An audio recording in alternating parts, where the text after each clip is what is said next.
this huge story broke about Jontay Porter. Who was that? Michael Porter's little brother. Actually, a former they brothers? Former Grizzly. Yeah. He played here for like 11 games.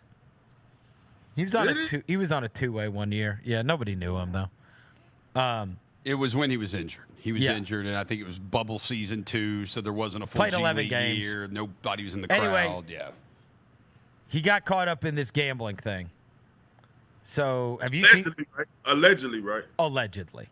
They are saying that there's two different instances. So DraftKings is obviously one of the big gambling sites.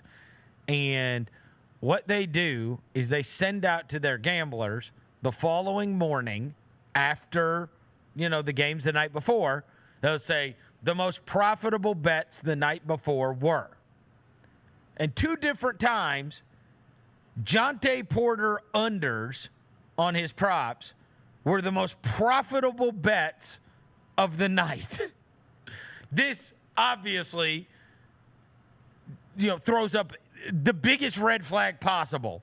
Wait a minute, what he averaged? How he even get on the gambling board? Do I he know. average points? That's what's crazy.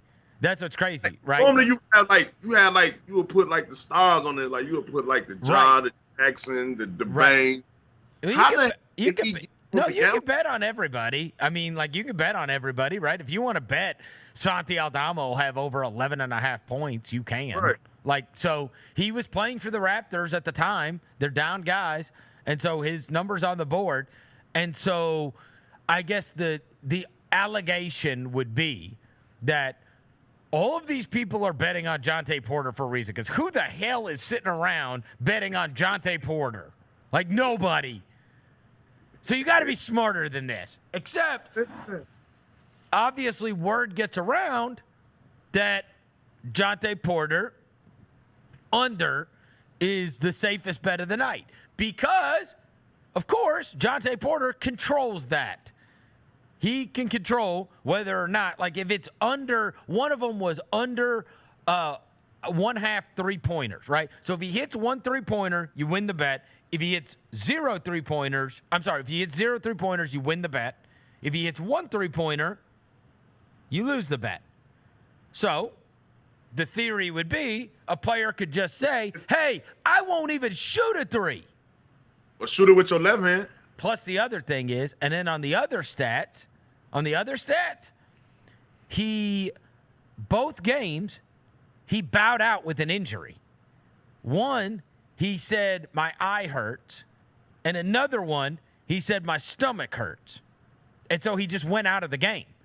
So you can't ever, right, hit an over if you're not playing in the game.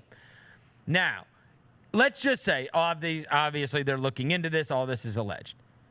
If this is true, obviously a catastrophe for the league, because the thing that they value most important is integrity. Look, we are in a NBA office right now. You cannot walk 5 feet without knowing all of the rules for gambling. They have been so stringent about this in the NBA, right? It says no gambling, no tipping, no, like nothing. And they there's videos that these guys have to watch and go through these tutorials. There's all kinds of seminars they have to go through. So you can't say I didn't know, right? You can't say you didn't know. We have to do them. Everybody knows. Everybody in the organization has to do these videos every year. Everybody you knows. have to do them. Okay? So everybody knows. And so obviously the word gets out that Jontay Porter's, going to hit these unders, whatever. All these guys hit. And they say, the update on the story said guys were, like, reckless about it. People, you can typically put, like, 1,000, maybe 2,000 on, like, a player prop. They'll limit it. I mean, guys are trying to put, like, $100,000 on these player props. So that's going to red flag it immediately, right? If somebody out there is like, I'm going to bet $100,000 that Jontay Porter doesn't hit a 3. So how much they bet on? How much? We don't know. We don't know. But now, again, and it's not Jontay Porter, but the idea that he can control it. So here's the thing. I think my immediate thoughts were, people have been like, look, when you get in bed with all these gambling sites, when gambling's legal everywhere, this kind of thing it was inevitably going to happen. I agree. It was going to happen. Somebody was going to do it, and this is the most likely scenario. A guy that's on a two-way, making $400,000, on a rat team that nobody cares about, nobody's really paying attention to, and then they probably think they could just get away with it, right? And that, his buddies can make a bunch of money off of this and maybe kick him some in the process, okay? Now that they got it, and this was such an easy one to flag because there was an inordinate amount of money that came in. This is, in some ways, I know this sounds crazy, I feel like this is the best case scenario for the NBA because it was a nothing. It was a game that didn't matter. It was flagged immediately. They're investigating it. His name's everywhere. And you can just literally ban him for life and make an example out of him. And then everybody else sees that. If you do this, if you are alleged to do this, if you are suspected of doing this, you are banned for life. It's over. You will never play basketball again. And that way, everybody else involved in the league looks at it like, holy shit, are they serious about this? Right? And the other thing is nobody cares who the player is. Like, if this is a star, it is a disaster. If this is like a player of note, it's a disaster. The fact that it's Jontay Porter, I actually think is the best case scenario, playing for, a 30-win team. So nobody cares about the player. Nobody really cares about the team. It really doesn't affect anything. He gets busted, possibly, doing this. They make a massive example out of him, and it is a massive warning shot to everybody else in the league, right? But, I mean, it's just, honestly, it's insanity. Insane. It's sad. It's sad. It's ugly for the game. I don't like it. Like you say, integrity. The league stands on that.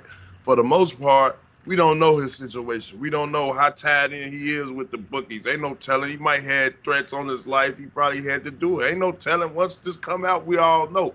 But I don't think this probably would go on if he gets caught with this. If he get caught with this, a lot of guys are gonna push back, and probably stay away from that type of activity. Well, here's the other thing. I don't even know if the NBA doesn't even have to. Now, this could be the other side of this, that they don't even have to lifetime ban him. Nobody's going to employ him, ever. Right. No other league. You're right. No other league. He's never going to get to play basketball again, and no locker room's going to accept him. Because you playing with the game, bro. Right. Anytime you're not being available to come out here with your soldiers and come out here and compete, it tells me a lot about you, bro. And the long haul is trying to, get the bonuses, get to the championship level, get to the rounds, you know what I'm saying? Each level in the playoffs. And your mindset ain't on trying to get that common goal, that championship trophy. And that's where you get all the bonuses come in at. You ain't my teammate, bro. Well, and the other thing is this. Like, it also, I know this sounds bad.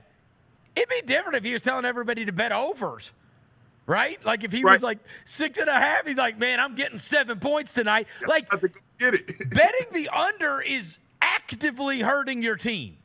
Letting us down. That's why I said you're not my teammate if that's the type of time you on, bro. That's the kind of thing. I think that people, you from a player's perspective, if that guy was on your team, like, I bet he won't even walk back into a locker room anymore. Honestly. No, you can't. You still have to lifetime ban him. It's a you scrap still have to. No, but you guys would want to fight him. It's a scrap on site, bro. Yeah. I'm in here training. I'm in here doing all this rehab with my strength and conditioning coaches. I'm executing plays. I'm competing in practice. And then here it is, you coming in here with the mindset like, about to give me some more money, man. Oh, man, I got to slap the dog mess out of you, man. Yeah. For real. It's a scrap, bro. Because you cheating the game, man. And it's ugly, man. I mean, and like I say, playing in the NBA is not a right. It's a privilege, man. And you destroyed that privilege, man. I think if he get caught with this, like I say, it's all allegedly. I don't want to just throw it on him. But if you get caught with this, man, this look ugly, man. Bad work, man. The Chris Vernon Show, presented by Caesars Sportsbook. Live weekdays at noon